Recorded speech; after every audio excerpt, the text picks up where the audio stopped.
Musical Soulmates, A Girl Who Hears Music Everywhere. Written by Cindy B. Witty, illustrated by Estelle Cork.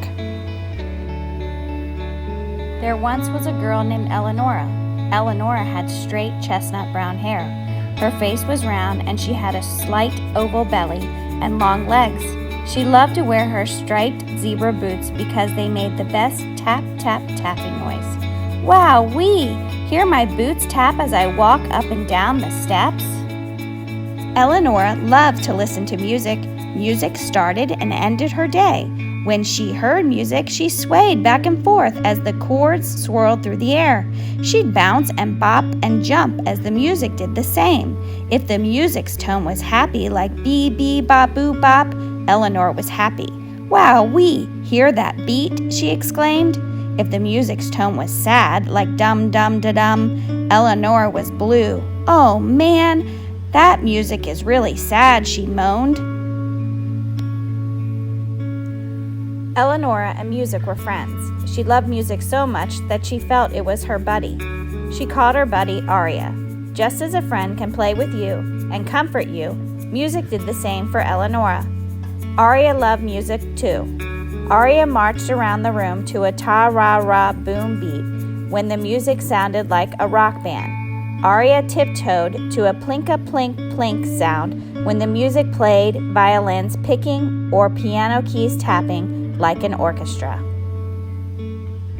Eleanor woke up with Aria. She skipped about daily with Aria. She ate her breakfast with Aria. She read books with Aria. She walked her dogs with Aria. She played card games with Aria. Go fish, Aria! I don't have any twos, Eleanor shouted. Aria was so real to Eleanor and Eleanor alone. If Eleanor heard a clink or a clank, then Aria would be there to join into the clattering sound to continue the fun, rhythmic beat. Eleanor ended her day with Aria. Hey, Aria, are you asleep? Whispered Eleanor. Aria didn't respond. Aria, are you awake? Eleanor muttered. Oh, Aria yawned. Wowzers, Eleanor, I am now. What's up? Aria, I have show and tell in school tomorrow, and I don't want to talk in front of all the other kids, said Eleanor. I don't know them yet. Gosh, Eleanor, you and I play all the time, and you tell me lots of things. You can do it, encouraged Aria.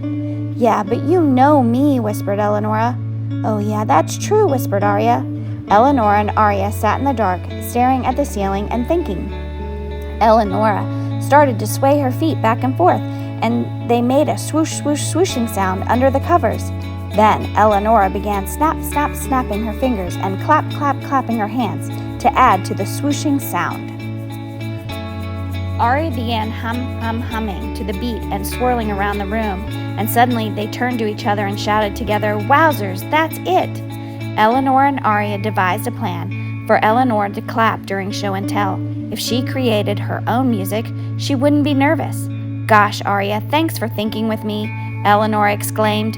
When we get together, music just happens. The next day at school, Eleanor waited for her name to be called. Her knees bounced up and down under her desk. Thump, thump, thump pounded her heart. Eleonora, said the teacher. Red-faced, Eleanor walked to the front. The class stared at Eleanor as she thought, Wowzers, this is way more nervousing standing up here. But she remembered her plan, took a deep breath, and began to clap her hands to the lub-dub, lub-dub, lub-dub of her heart as her feet shuffled back and forth and kept time.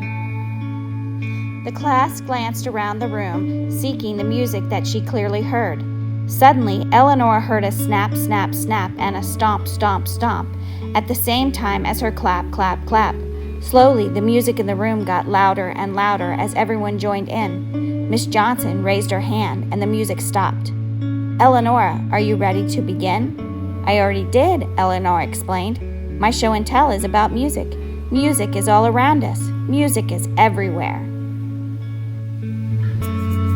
Eleanor walked in the woods behind her house, looking for Aria. She wanted to thank her special buddy for helping her solve her problem. But Aria was silent, completely silent. Eleanor couldn't find Aria anywhere. She thought, where could Aria be? Quietly, Eleanor turned back and forth. She could hear a swish, swish, swishing of the leaves as they brushed against each other in the trees, making their own melody. She walked towards the tree, looking up into it, calling out, "Hey, Arya, are you there?" Arya didn't answer. Eleanor walked slowly to the river. She heard a trickling sound as the water crossed over the many rocks. Eleanor plunged her face into the water. She made a bubbling sound as she gulped. "Arya, you there?"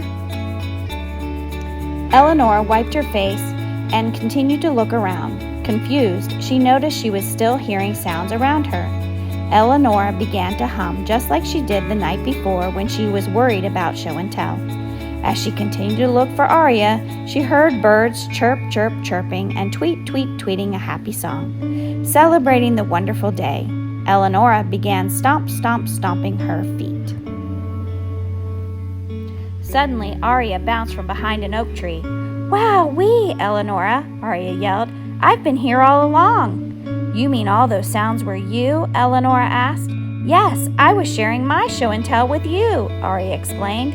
"Let's dance!"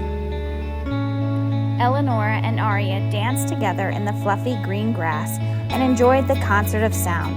Shuffle, shuffle, swoosh. What a surprise! What a day! What a friendship! What wonderful music! Thank you for listening to my children's book on this special occasion of National Read Aloud Day. You can find me online at cindybwitty.com, on Instagram at cindybwitty, or on Facebook at Cindy B. Witty Writer. I hope you enjoyed it, and be sure to look for my upcoming book in August 2023.